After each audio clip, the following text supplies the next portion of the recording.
오늘의 말씀은 시편 32편 1절에서 11절입니다. 복되어라 거역한 죄 용서받고 허물을 벗은 그 사람, 주님께서 죄 없는 자로 여겨주시는 그 사람, 마음에 속임수가 없는 그 사람, 그는 복되고 복되다. 내가 입을 다물고 죄를 고백하지 않았을 때에는 온종일 끊임없는 신음으로 내 뼈가 녹아내렸습니다. 주님께서 밤낮 손으로 나를 짓누르셨기에 나의 혀가 여름 가뭄에 풀마르듯 말라버렸습니다. 드디어 나는 내 죄를 주님께 아뢰며 내 잘못을 덮어두지 않고 털어놓았습니다. 내가 주님께 거역한 나의 죄를 고백합니다 하였더니 주님께서는 나의 죄악을 기꺼이 용서하셨습니다. 경건한 사람이 고난을 받을 때에 모두 주님께 기도하게 해주십시오. 고난이 홍수처럼 밀어닥쳐도 그에게는 미치지 못할 것입니다. 주님은 나의 피난처, 나를 재난에서 지켜주실 분, 주님께서 나를 보호하시니 나는 소리 높여 주님의 구원을 노래하렵니다. 주님께서 말씀하신다. 내가 가야 할 길을 내가 너에게 지시하고 가르쳐 주마. 너를 눈여겨보며 너의 조언자가 되어주겠다. 너희는 제갈과 굴레를 씌워야만 잡아둘 수 있는 분별 없는 노새나 말처럼 되지 말아라. 악한 자에게는 고통이 많으나 주님을 의지하는 사람에게는 한결같은 사랑이 넘친다. 의인들아, 너희는 주님을 생각하고 즐거워하고 기뻐하여라. 정직한 사람들아, 너희는 다 함께 기뻐 환호하여라. 아멘.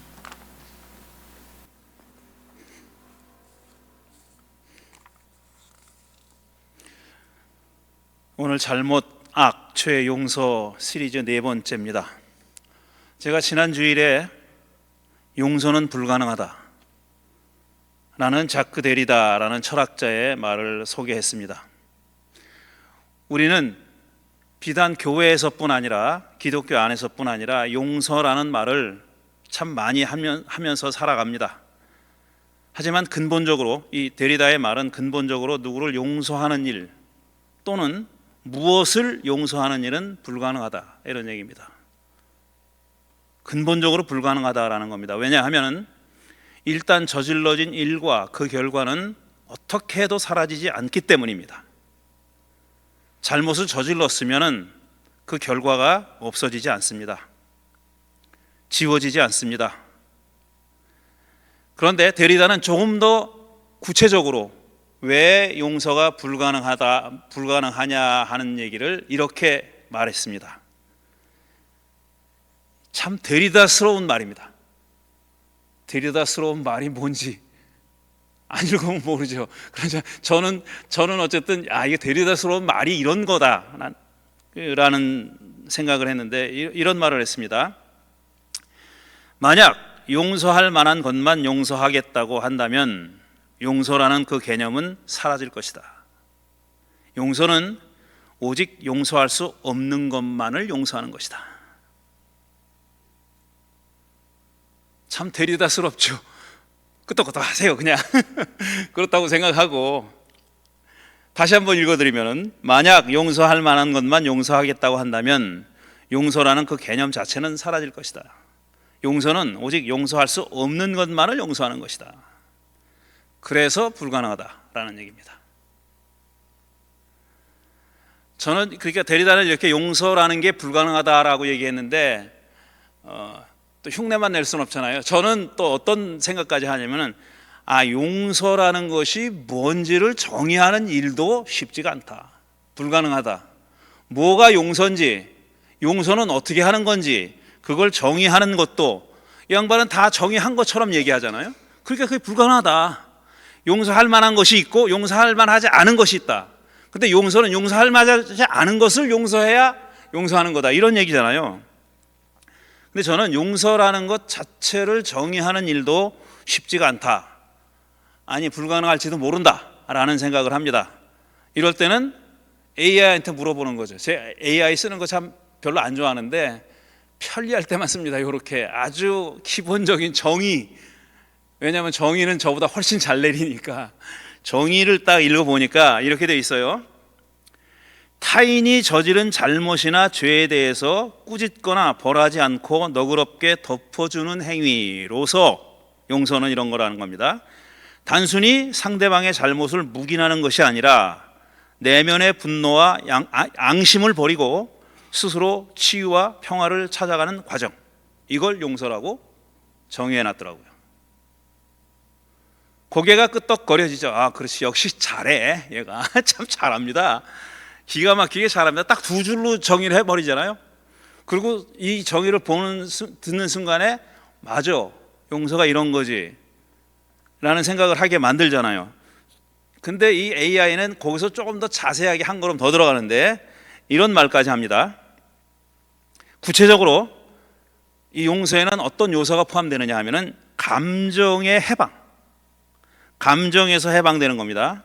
상처받은 기억을 지우는 것이 아니라 과거의 고통이나 원한에 대한 집착을 내보내는 것, 이게 용서다는 겁니다. 그 다음에 두 번째로 자기 보호라 그랬어요. 상대방을 위한 행동이기도 하지만 용서는 궁극적으로는 자신의 마음을 치유하고 앞으로 나아가기 위한 자기 자신을 위한 선택이다. 고개가 끄덕여지죠. 맞아 그러죠. 그리고 또 이 용서가 용납이나 묵인과는 다르다고 얘기합니다. 잘못된 행동을 정당화하거나 무조건 받아들이는 용납 또는 묵인과는 다르다라고 얘기해요. 다 맞는 말이에요. 근데 어떻게 다른가? 진짜 어떻게 다른가? 용납하고 묵인하는 거랑 용서하는 거랑 어떻게 다른가? 잘못된 행동을 정당화하거나 무조건 받아들이는 사람이 있을까? 과연? 내가 당사자라면, 아니 제3자라고 해도 누가 누구한테 잘못된 행동을 했어요. 근데 그거를 그냥 무조건 받아들이는 사람이 있을까? 정당화는 말도 안 되고, 그거는 양심이 나쁜 놈이고, 정당화하는 거는 그걸 인정한다고 해도 그 다음에 무조건 받아들이는 피해자가 받아들이는 용납과는 다르다 그랬는데, 그럼 어떻게 하라는 얘기인가? 무조건 받아들이지 말라는 얘기인가? 이렇게 물을 수 있잖아요. 그러니까 결국은 데리다의 말에 또 고개를 끄덕일 수밖에 없는 거예요. 용서는 용서할 수 없는 것을 용서하는 게 용서다. 그 말을 빼더라도 용서가 기본적으로 근본적으로 불가능하다라는 말에 동의가 되는 겁니다. 성 어거스틴은 이런 질문을 한 적이 있습니다. 나는 하나님을 사랑하는가? 라고 묻지 말고 내가 하나님을 사랑할 때 나는 무엇을 사랑하는가? 이렇게 물어라. 이게 어거스틴의 말입니다. 성 어거스틴의 말입니다. 내가 하나님을 사랑할 때 나는 무엇을 사랑하는가? 라고 물어야 된다. Yes or no인 나는 하나님을 사랑하는가? 사랑한다, 안 한다, 이렇게 yes or no로 대답할 질문은 나쁜 질문이라는 거예요. 좋은 질문이 아니라는 거예요. 나는 하나님을 사랑할 때 내가 무엇을 사랑하는가는 yes, no로 대답이 아닙니다. yes, no로 대답할 수 없어요. 한번 또 물어보죠. 하나님은 도대체 어떤 하나님이야? 지금 사랑하느냐 마느냐 하는 하나님은 어떤 분이고, 사랑한다는 행위는 어떻게 하는 건가? 라는 걸 또 물어보게 만들 질문이라는 거예요. 하나님을 사랑하느냐 아니냐 하는 거는 시험 문제 나오면 답할 수 있습니다. 쉽게 답해요. 그 제가 잘해요. 오지선다도 자신 있습니다. 사지선다보다는 좀 많이 틀리겠지만, 근데 이렇게 답을 둘 중에 하나 고르는 거 말고 또 물어볼 수 있게 질문하는 거, 이게 좋은 질문이라는 거죠. 저는 이걸 또 응용해서, 아까 데리다를 응용해서 정의도 불가능하다라고 제가 제 물음을 얘기했잖아요. 그럼 너무 흉내고 카피지만 우리는 용서할 수 있는가라고 묻지 말고, 우리가 용서한다고 할 때 우리는 무엇을 용서하는가? 내가 용서한다고 했을 때 나는 뭘 용서한 건가? 그 사람을 용서한 건가? 아니면 그 사람의 한 행위를 용서한 건가? 이렇게 물어볼 수 있잖아요. 그러니까 나는 하나님을 사랑하는가? 라는 질문과 내가 하나님을 사랑할 때 나는 무엇을 사랑하는가? 라는 질문이 어떻게 차이가 나냐면은, 전자는, 하나님을 사랑하라는 질문은 굉장히 추상적인 질문입니다. 왜 추상적일 수밖에 없느냐면 하나님은 보이지 않는 분이에요. 보이지 않는다는 얘기는 마음대로 그릴 수 있다는 얘기입니다. 마음대로 그려낼 수 있는 분이에요. 그러니까 추상적인 분이에요. 그 대신 하나님을 사랑한다고 할 때 나는 무엇을 사랑하는가 하는 건, 이거는 추상적인 차원에서 구체적인 차원으로 바뀌는 겁니다. 무엇을 사랑하는가, 구체적인 차원으로 바뀌는 거고, 그 다음에 결국은 누구를 사랑하는 거잖아요. 그러니까 보이지 않는 하나님을 사랑하느냐의 여부를 눈에 보이는, 내 곁에 있는, 혹은 좀 떨어져 있는 누구를 사랑할 수 있는가라고 묻는 겁니다. 그러니까 추상적이고 보이지 않는 대상에 대한 사랑을 구체적이고 눈에 보이는 대상으로 옮겨 놓을 수 있느냐라는 문제예요. 그 사랑이 전혀 두 사랑이 무관하지 않다는 겁니다. 분명히 별개긴 한데, 다르긴 한데 무관하진 않다는 얘기죠. 그런 질문인 거죠. 용서한다고 할 때도 마찬가지예요. 우리가 용서할 수 있는가라고 묻지 말고, 우리가 용서한다고 할 때 우리는 무엇을 용서하고 누구를 용서하는가, 이렇게까지 물어야 된다는 얘기입니다. 어쨌든 이 용서와 관련해서 분명한 진실은, 그럼에도 불구하고 우리 모두는 용서해야 살아갈 수 있고 용서받아야 살아갈 수 있습니다. 그러니까 용서하지 않으면 그 사람도 괴로운 거예요. AI가 얘기한 거예요. 그게 심리적인 것, 나의 평화를 위해서도, 나의 안정을 위해서도 용서는 필요하다고 기계도 얘기했잖아요. 그러니까 우리는 용서하고 용서받아야 살아갈 수 있어요. 안 그러면 못 삽니다. 그걸 계속 안고 있으면, 등에 짊어지고 있으면 무거워서 찌부러들어요. 살 수가 없어요. 살아가려면, 생존하려면 어쩔 수 없이 필수적으로 용서는 해야 하는, 하지 않으면 안 되는 그런 행위입니다. 그러지 않으면 살아갈 수가 없으니까 그렇죠. 그건 우리가 자명한 진실이에요. 어떻게 할 수 있느냐, 어떻게 용서할 수 있고 어떻게 용서받을 수 있느냐의 문제는 또 우리가 찾아가야 할 문제지만, 용서하고 용서받지 않으면 살아갈 수가 없다는 너무나도 자명한 진리입니다. 우리 한국 사람들에게는 만들어진 신이라고 하는 책으로 유명해진 리처드 도킨스라는 영국의 과학자가 있습니다. 이 양반은 이 만들어진 신이 워낙에 많이 팔려가지고 이 도킨스가 유명해졌어요. 아마 세계적으로 유명한 학자이긴 하지만 한국에서도 세계적인 수준 못지않게 유명해진 그런 학자입니다. 근데 이 리처드 도킨스는 생물학자입니다. 만들어진 신은 종교에 관한 책인데, 물론 생물학적 근거에 기반해가지고 종교가 엉터리고 신은 만들어졌다. 신은 그러니까 착각이다, 환상이다. 원래 제목이 God Delusion이거든요. God Delusion. 근데 이 양반은 원래가 생물학자예요.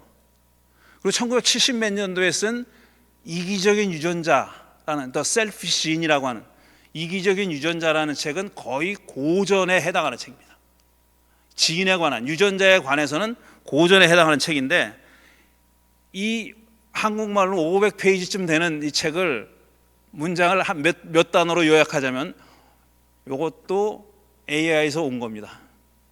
저는 이 책을 읽었는데 이렇게 짧게 얘기해야 되니까 물어보니까 요런 내용이라고 딱 대답해 주더라고요. 잘하기는 정말 정말 잘해요. 그거는 부인할 수가 없어, 사실이에요. 뭐라고 얘가 알려주냐면은, 이기적인 유전자는, 진화라는 것은 종족 또는 개체, 그러니까 우리들입니다. 이게 개체의 보존이 아니라 유전자 자신의 복제와 번성을 위해 일어난다는 이론. 진화가 왜 일어나느냐? 그러니까 우리가 진화한다는 얘기가 아니에요. 인간이 진화하고 원숭이가 진화한다는 얘기가 아니라, 그 개체를 위해서 진화하는 게 아니라, 개체가 담고 있는 유전자가 자신을 살아남고 일단 살아남아야 돼요. 그 다음에 복제해서 널리 퍼뜨려야 되는 거예요. 이게 유전자. 그래서 셀피시해야 되는 거예요. 이기적. 몸은 어떻게 되든지 간에 나는 살아남아야 되는 거예요. 유전자가. 이게 이기적 유전자의 책 내용입니다. 그럼 몸은, 개체는 뭐냐? 이거는 유전자를 위한, 진을 위한 운반 기계라는 거예요. 진을 운반하는 기계. 진이 생존하기 위해서 쓰고 있는 생존 기계. 이게 개체라는 겁니다. 그러니까 우리 다 진이 생존하기 위해서 지금 진의 농락에 놀아나는 그런 생존 기계라는 겁니다. 물론 그게 1970년대에 나온 책이니까 뭐 그 다음에 또 이 이론을 보충하거나 수정하거나 부정하는 그런 학자들의 주장도 많이 나왔습니다. 그래서 나온 게 밈이라는 말 많이 하죠. 밈이라는 건 유전자와 다른, 그러니까 어떤 문화적인 내용을 전달하는, 유전자가 담고 있는 게 아니에요. 그거는 그런 것을 또 가상의 밈이 있다고 생각하는 겁니다. 그게 또 유전자 이론의, 유전자 유일 이론에 저항하는 또 다른 이론이긴 한데요. 이걸 왜 제가 이렇게 소개하느냐 하면은, 교회하고 도킨스는 서로 앙숙입니다. 못 잡아먹어서 난리 치고 있어요. 오랫동안 그랬습니다. 수십 년 동안 그래 왔어요. 서로 싫어하는데, 사실상 교회는 오랫동안 죄의 문제와 관련해서는 도킨스랑 비슷한 생각을 하고 있었습니다. 도킨스랑 비슷한 생각, 죄를 유전자 비슷한 것으로 생각해 왔어요. 원죄라는 게, 아담과 하와가 선악과를 따먹은 다음에 그들의 죄라는 성격, 죄성이 계속 유전처럼 그 후대에 계속 물려져 내려왔다는 얘기입니다. 그게 원죄 이론이에요. 비슷하죠? 그러니까 도킨스의 얘기랑 아주 비슷한 거예요. 그런데 앞으로 이제 제가 얘기하겠지만, 언제가 될지는 모르지만 앞으로 얘기할 거예요. 그런데 성경이 죄를 그렇게 이해하고 있지 않습니다. 유전자처럼 이해하고 있지 않아요. 유전자랑 전혀 다르게 이해하고 있어요. 전혀 다르게. 근데 이건 교부인 터툴리안과 어거스틴 때문에 이렇게 된 거예요. 마치 원죄라는 것을 유전자인 것처럼 이해하게 된 게 그 두 양반 때문이에요. 그리고 두 양반이 그렇게 주장한 데는 이유가 있어요. 역사적 배경이 있어요. 그래서 그렇게 얘기한 겁니다. 근데 그게 시대가 그로부터 지금 1500년 이상이 흘렀는데, 왜냐, 어거스틴이 5세기 사람이거든요.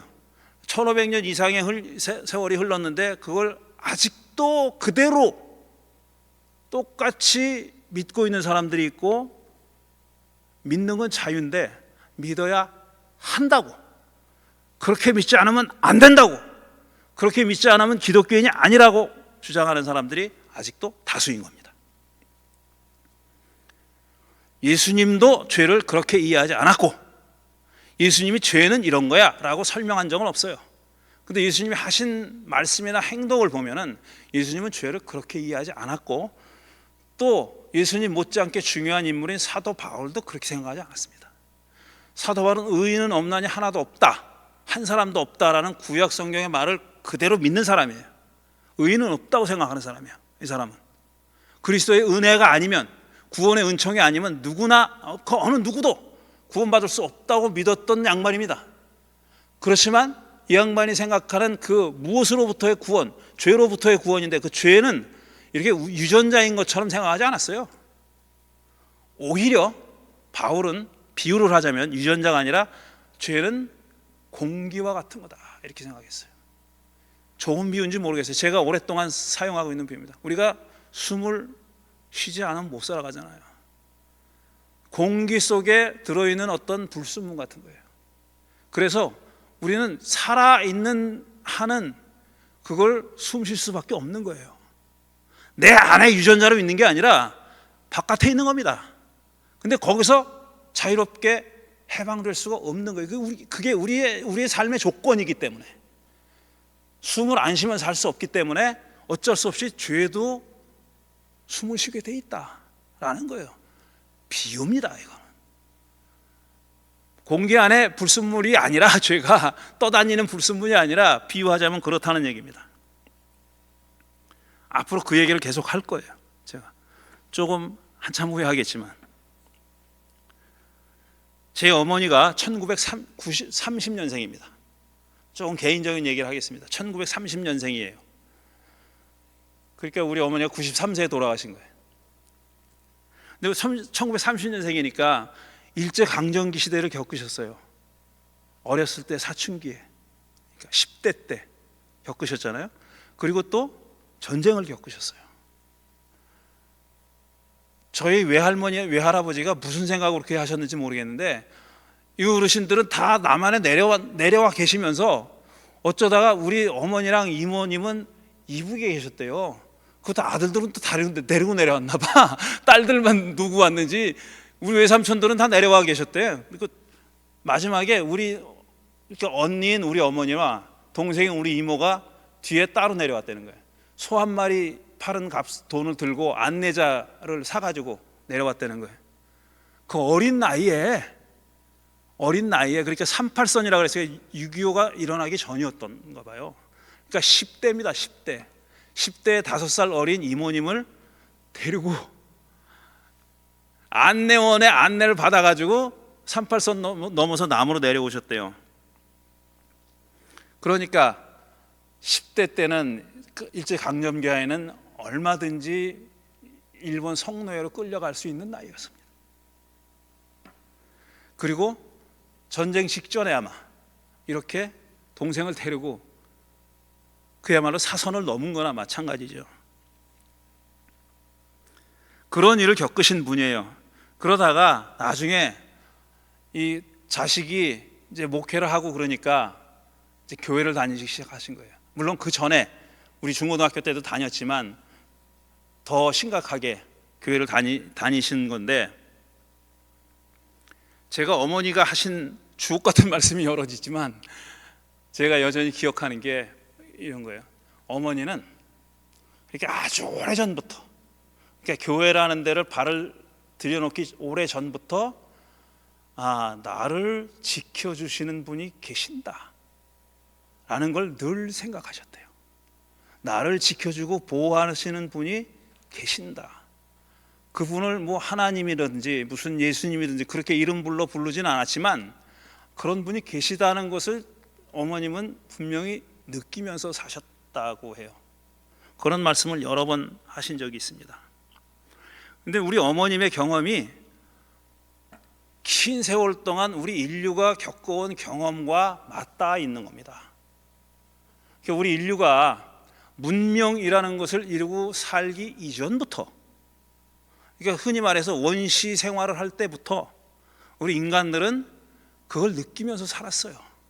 어떤 이름할 수 없는 큰 분, 그때는 인격체라고 생각 안 했고, 그게 무슨 기나 뭐 영이나 아니면 뭐라 그럴까 에너지 같은 걸로 생각했을 거예요. 인격체라고 하는 생각은 나중에 들은 거예요. 그런 어떤 기운이, 영이 우리 인류를 나쁘게 말하면 지배하고 있고 좋게 보면 보호하고 있다는 생각을 한 거예요. 그 힘 덕분에, 그 큰 분 덕분에 우리가 이렇게 살아가고 있다라는 생각을 오랫동안 인류는 해왔습니다. 인류학자들의 얘기입니다. 오랫동안 해왔어요. 그 흔적들이 남아있어요. 여러 가지 직접적인 흔적은 아니지만, 왜냐하면 글이 있고 뭐 이런 게 아니니까 그림으로 남아있거나 아니면 관습으로 남아있는, 예를 들어서 사람을 매장하는 관습, 굉장히 오래된 겁니다. 사람을 매장하는 관습, 어느 생명체도 자기 종족을 매장하지 않아요. 근데 그 매장은 굉장히 오래된 거예요. 왜 했을까? 그거를 딱히 대답은 없어요. 이유가 있는 겁니다. 예를 들어서 그런 거예요. 오래전부터 이런 어떤 큰 분, 그걸 이제 사람들은 거룩하다고 표현한 겁니다. 거룩하다고, 홀리니스라는, 거룩하다고 표현한 거예요. 성스럽다고, 세이크리하다, 성스럽다고 표현한 거예요. 성스러운 어떤 분, 거룩한 어떤 기운이 우리 인간을 보호하고 지켜주고 있다. 그리고 우리 인간은 어떤 능력과 욕망이 있느냐 하면은 그 거룩한 분, 거룩한 것이라고 합시다. 인격체가 아니니까 거룩한 것과 거룩한 것을 욕망하는, 바라는, 갈구하는 그런 능력을 가지고 있는 겁니다. 그리고 그 거룩한 분과 관계를 맺을 수 있는 능력을 가지고 있는 거예요. 어떤 형식이 됐든 간에 이 거룩한 분과 우리네 삶은 무관하지 않다. 관련돼 있다. 어떨 때는 우리를 지배하기도 하고 어떨 때는 보호하기도 하고 이끌어주기도 하고 때리기도 하고 하지만 그런 관계를 계속 맺어오면서 살고 있다라는 인식은 아주 오래된 겁니다. 아주 오래된 거. 그러면 잘못이 됐든 악이 됐든 죄가 됐든 이건 뭐냐 하면은 그 관계가 성스러운 것 혹은 거룩한 분과의 관계에 있어서 위기가 왔다는 의식을 갖게 된 거예요. 위기가 이게 지금 건강하지 않다. 이게 뭐 문제가 있다. 위기가 닥칠 수 있겠다. 지금 위기에 놓여 있다라는 인식. 이게 그 이름이 죄든 악이든 뭐든 간에 그 성격은 이런 겁니다. 그러니까 그 거룩한 분, 거룩한 것과의 관계가 지금 금이 갈 수 있다 라는 인식이, 그래서 결과적으로 이 관계가 단절될 수도 있다라는 위기의식, 그거를 나중에 사람들이 생각을 하면서 사유하면서 생각을 하면서 이게 뭘까? 이게 왜 이 위기가 왔을까? 왜 우리는 관계의 단절을 걱정하고 있을까? 왜 불안해하고 걱정하고 있을까?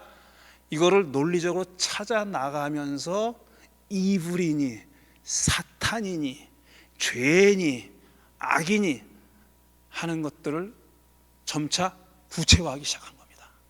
논리화한 거예요. 논리적으로 사람이 사유할 수 있게 이해할 수 있도록 그렇게 점점 발전시켜 나간 겁니다. 그러니까 우리 인간이 오랫동안 가지고 있었던 그 거룩한 분, 큰 것, 그 영을 바라는, 그거를 갈망하는 욕망과 갈망과 그 다음에 관계를 맺을 수 있다는 의식, 우리에겐 그런 능력이 있다라는 의식, 그리고 그게 지금 위험하다는 위기의식, 이런 것들이 어우러져 가지고 지금 우리가 얘기하는 소위 죄나 악이나 이런 것에 대한 얘기가 나오게 된 거다라는 겁니다. 매우 말이 되죠. 매우 말이 되는데 이 매우 말이 되는 이야기는 다음 주에 계속하겠습니다. 또 25분. 오늘은 잘했죠. 25분. 요 선에서 앞으로도 계속. 왜 너무 길게 하면은 짜증 나니까. 오늘 여기까지 하겠습니다. 다음 주에 계속 조금 더 한 걸음 나가 보도록 하겠습니다. 자, 드린 말씀 생각하면서 잠시 묵상하는 시간 갖겠습니다.